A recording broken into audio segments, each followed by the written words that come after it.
Welcome back to Shem's Universe. So today, guys, we're going to go over a pretty special video. I want to give you guys the raw reality of what karmic debt numbers are, how they operate, and what they actually mean in the most, I guess, unfiltered way you're ever going to hear on the internet until, well, somebody sees this and does another one. So this is how it goes, guys. There's karmic debt numbers in the Pythagorean numerology sort of concept, and nobody else really discussed it too much in the Chaldean tablets. They sort of cover it in a sense. Sorry, it's a bit hot in here. One sec. They sort of cover it in a sense where they go over this fact that those numbers have some special inclinations. So the 13, the 14, 16, and 19, these four numbers. But they don't give any real reasons why. But the Pythagoras seem to have covered that. And I want to cover a little bit more of what I've learned regarding karmic debts today. So in regards to karmic debt as a whole, sorry about the background noise, guys, trying to get it as filtered as possible. In regards to karmic debts as a whole, you can only have a karmic debt number to start off with if your life path, meaning your full birth date, adds up to one of those four numbers, 13, 14, 16, or 19. You can also have it arguably, if you have a birth number of it, you might have some slight effects. I think it's less pronounced in my personal opinion based on what I've seen by doing so many readings for people. And then also, the next most important place it could be in is in your expression number, meaning in your name. If your full name adds to a karmic debt, I know mine does, you'll have a harder life for sure, and you definitely have a lot to pay off because it's going to affect you on a day-to-day basis. The difference is, in a birth number position, it means your mindset might be a bit polluted where you have to actually listen to advisors, I'd say, and you'll be just fine and get set on the right track. If it's in a life path position, it means that throughout the entirety of your life, you're just going to have to overcome certain hurdles. There's going to be certain things that you just go through that seem random, but just understand that the universe is giving you your karma based off even something you've done in the past, which I'm going to go over very shortly. And then also, if it's in the expression number position, that means day to day you're going to go through it. It's almost the worst position to have it in low key, but also can repeat the most rewards, which we're going to get to as well. So to start off with the archetype, so the 13 is the first one. The 13, everybody looks at 4 and says, yo, 4 has to work so hard, da, da, da. Very true. It's a secret wealth number as well. And most of the people, I've discussed this in a prior video, I looked at like the top 10 billionaires in the world right now. 4 to 10 have 13 either as a birth number or life path, which is remarkable. It's 40%. So that shows that karmic debt number is very, very powerful. And if you pivot it in the right way, you don't have to look at it like a curse. You can use it as a blessing and just use the same winds that are sort of trying to give you resistance. Use it as a way to accelerate and go out more. All right, you can use it to ascend, excuse me. So with the 13, the first one is this. In a prior lifetime, if you have a 13 in a birth number, name, or life path position, it means that you had a very affluent mother or father or caregiver who sort of took care of life for you. And instead of multiplying their blessings that they've done, you misuse those gifts. And as such, now in this lifetime, you have to work extremely hard to even get the smallest of things. So if you have 13 in a major position in your chart, you'll find that you have to work harder than other people, and it might seem like it's like, yo, manifestation's not real, this stuff's not fair, blah, blah, blah. It's very fair, but in this lifetime, you actually have to work harder to get the results that you want. When you understand that, you'll start to realize that, okay, if I just work hard, the 13 gets appeased, and you actually reap more results than the average person. You can be in that billionaire class. So that's the huge one. The next one is the 14. The 14 is an interesting one simply because it's they just say don't communicate wrong and don't misuse freedom. Like, that's the most common thing I always saw online. However, it means it's somebody who pleasure seeks too much. I have the 14. It's what I have to practice even now is abstinence from sexual indulgences, abstinence when it comes to just avoiding like alcohol, smoking, all these things. As an 8, I should be doing it anyways, but now even more pronounced because the 14, it's all about resisting pleasure. So you need to be, if you're a 14 name number like me, you need to be having a life of pain. You should be getting up early. You should be getting yourself in cold showers. You should be working out diligently. You should be working at your job, working on a side business. You should be going hard.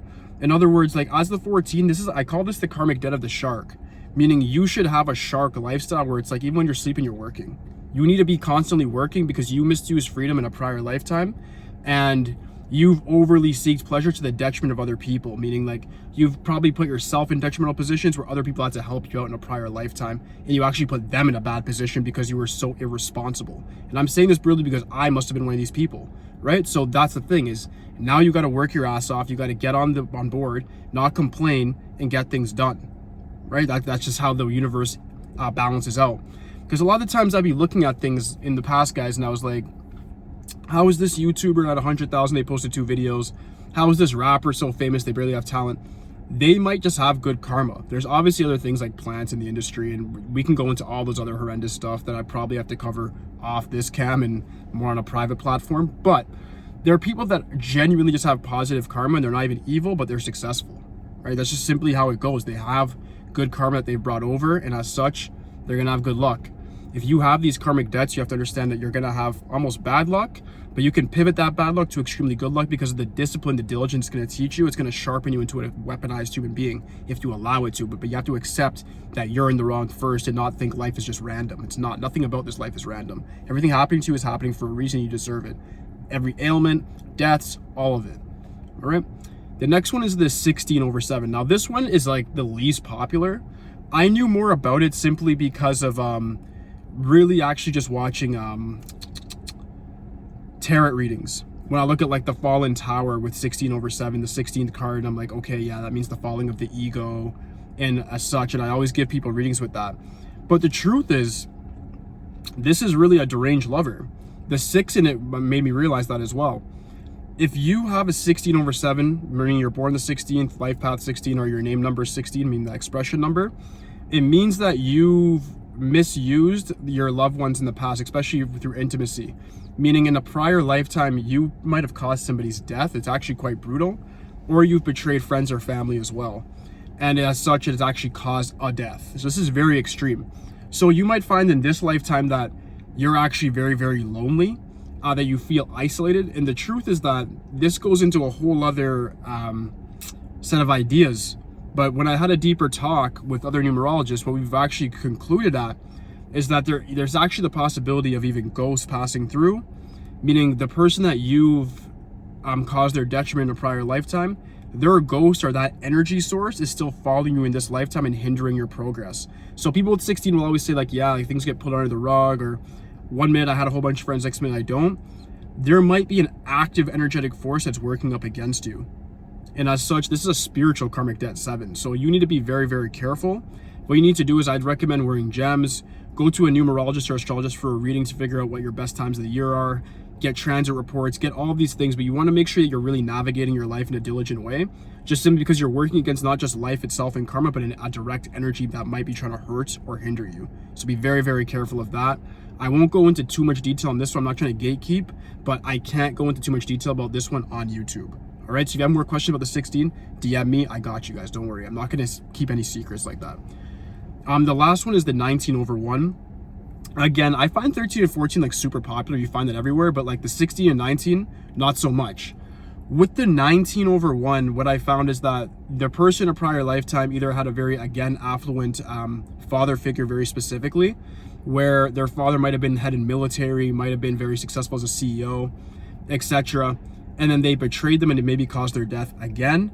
Or you were that person, but then you misused your power and aggression. That's what we always know, is that the person with the 19, whether they're born the 19th, name number 19, life path 19, they may have misused their power, their position in a prior life, and then that caused somebody's detriment. That's the thing. We're not realizing that these karmic debts are more extreme than we're taking them for. We're just thinking, oh, maybe I just lollygagged in the last life. Maybe I was just screwing around. It's like, no, like you're screwing around actually maybe cost somebody their life, somebody that you loved, or you've screwed over random other people, and it's to the point where the universe actually has special attention on you. So when you have a karmic debt, understand the universe is paying very special attention to you, and this karmic debt is a way for you to set things right, to clean up your face card in the intergalactic reality that we live in, right? So you need to get into that frequency of saying, everything is my fault. Take complete accountability. You weren't born to bad luck. You brought over bad luck from a prior lifetime. It's completely your fault. And I'm saying this to myself as well. It's completely my fault. And we have to actually work our way out of these things, work our way out the hole by doing what's right, by staying moral, by telling the truth. But more than ever, we need to just work hard. No matter what karmic debt you have, the main thing is that you have to be honorable and be diligent and be somebody who's a hard worker. And with those traits, you'll be able to get yourself out that hole. And you'll find that a lot of people with karmic debts are very, very successful anyways. Because of the life that there was thrown at them, it makes them a better person in the long run. So the universe, our God, that prime source always knows best. Just follow it. If you guys have any questions regarding any of these karmic debts, just hit me in the comments section. That's the most details I can give on YouTube, guys. There is a bit more, but like I said, if you need more details, hit me up, guys. I hope you guys did enjoy the video. Like, subscribe. Holla, me. It's it for today, guys. Peace.